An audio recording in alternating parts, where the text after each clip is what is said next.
le moment où on est déclenché dans la réactualisation, donc quelques blessures, donc quelques insécurités intérieures, c'est généralement pas le meilleur moment pour communiquer avec un autre. Quand on a un déclenchement d'une blessure du passé intense, c'est plutôt le moment de mettre en pause et de apprendre à se auto-réguler. Et auto-réguler, ça ne veut pas dire changer l'état émotionnel courant.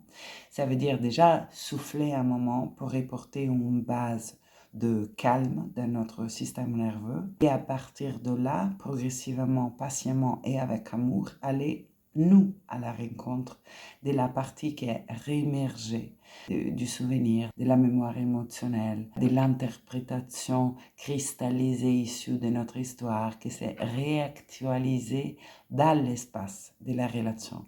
La relation va activer nos insécurités, nos peurs d'être ignorés, manipulés, abandonnés, étouffés, envahis, contrôlés. Ces insécurités, on a besoin d'apprendre à les inclure dans l'espace de la relation. Mais les inclure, ça n'est pas les communiquer avec un déclenchement intense de notre système nerveux en route dans le moment qu'on a été touché dans cette zone d'insécurité.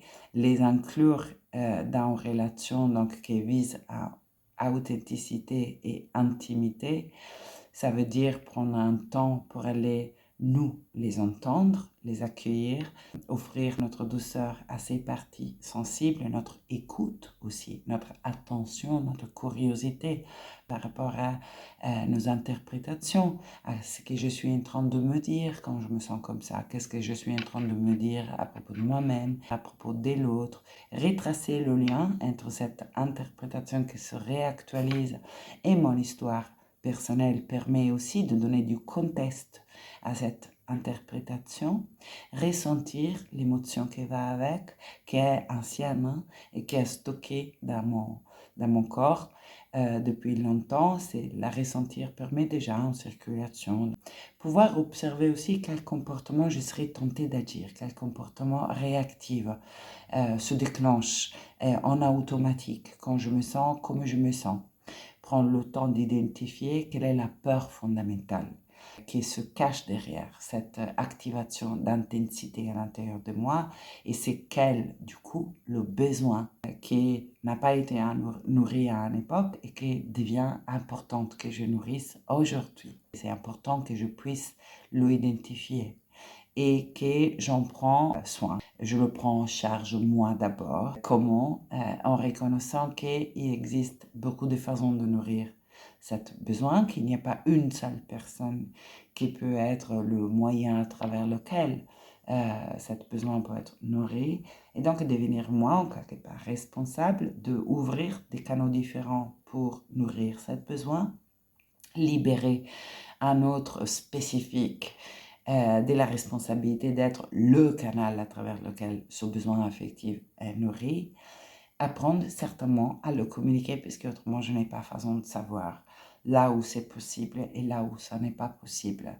Et cependant, la différence fondamentale entre l'enfant que j'étais hier et qui s'est trouvé à ne pas être rencontré dans ce besoin et l'adulte que je suis aujourd'hui et qu'aujourd'hui je sais d'avoir beaucoup de ressources, accès à beaucoup de voies différentes par lesquelles cet besoin peut être nourri. Et différence aussi fondamentale avec hier est qu'aujourd'hui, je sais que je mérite d'avoir ce besoin nourri. Et on va explorer tout ça dans les stages à propos des relations. Ce sont des stages en présentiel et puis parcours en ligne. Relation porte d'éveil est un parcours pour apprendre à vivre les relations en conscience. Toute relation signifiante. Donc, les relations, ce n'est pas seulement le couple. Toute relation dans laquelle on a envie de faire l'expérience d'une intimité émotionnelle un peu plus vaste. Et pouvoir donc apprendre à naviguer la relation pour ce qui est, cette magnifique conteneur de rencontre avec soi, demande en fait l'apprentissage de la navigation, particulièrement des zones d'activation de nos insécurités, pour faire en sorte que l'intimité, le lien, cette capacité d'être vu dans notre vérité intérieure, d'être entendu pour ce qui nous habite vraiment, et de pouvoir voir un autre, pouvoir valider un autre dans sa différence, dans sa perspective, dans l'activation de son histoire à l'intérieur de soi, donc dans sa vulnérabilité. Cette voir et pouvoir être vu est pour moi un appel profond de l'âme, pas pour tout le monde, pour quelqu'un parmi nous. Et pour cela, on a besoin d'apprendre. Vous pouvez voir les dates pour tout ça à fur et à mesure sur mon site et je me réjouis de vous retrouver pour plonger au cœur d'un thème qui est peut-être même sûrement le thème le plus cher à mon cœur. Merci pour votre attention.